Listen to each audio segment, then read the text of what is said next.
Assalamualaikum warahmatullahi wabarakatuh. Perkenalkan, nama saya Muhammad Rafsan Jani Akbar dari kelas 10 MIPA 3 absen 23. Jadi di sini saya akan mempresentasikan tentang praktikum senyawa polar dan senyawa nonpolar. Sebelum saya mempresentasikan, saya akan menjelaskan tentang senyawa polar dan senyawa nonpolar. Senyawa polar adalah senyawa yang terbentuk akibatnya adanya suatu ikatan antara elektron pada unsur-unsurnya. Hal ini terjadi karena unsur yang berikatan tersebut mempunyai nilai keelektronegativitas yang berbeda. Ciri-ciri senyawa polar yaitu dapat larut dalam air dan pelarut lain memiliki kutub plus dan kutub min akibat tidak meratanya distribusi elektron. Contoh senyawa polar adalah NH3, PCI3, H2O, HCI, dan HBr. Yang kedua ada senyawa nonpolar.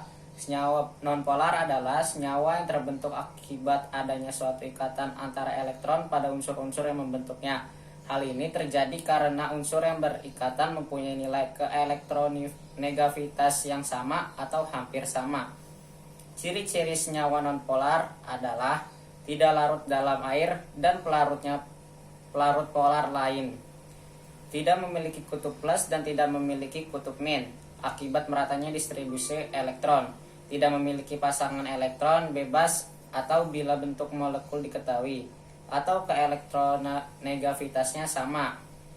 Contoh dari senyawa nonpolar yaitu alkohol, HCI, PCI3, H2O, dan N2O5.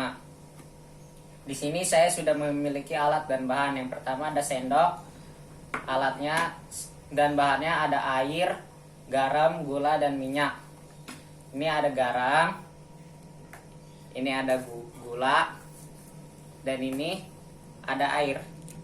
Langkah pertama, minyak sayur, salah. Langkah pertama, kita mencampurkan garam ke dalam air yang berisikan gelas yang berisi air.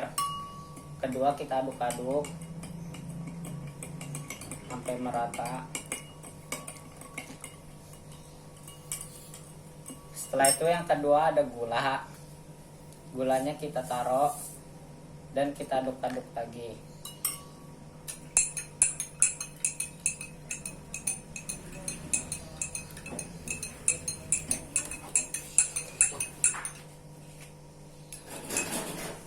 Yang ketiga ada minyak sayur, kita taruh, letakkan, dan kita aduk-aduk.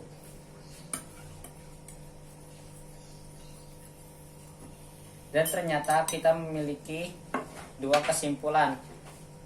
Air yang berisikan garam dan air yang berisikan gula itu, gula dan garamnya larut dalam air, sehingga ini adalah contoh dari senyawa polar. Dan air yang di dalamnya ada minyak, berarti ini tidak larut dalam air, sehingga dia termasuk contoh dalam senyawa nonpolar. Sekian dari saya. Wassalamualaikum warahmatullahi wabarakatuh.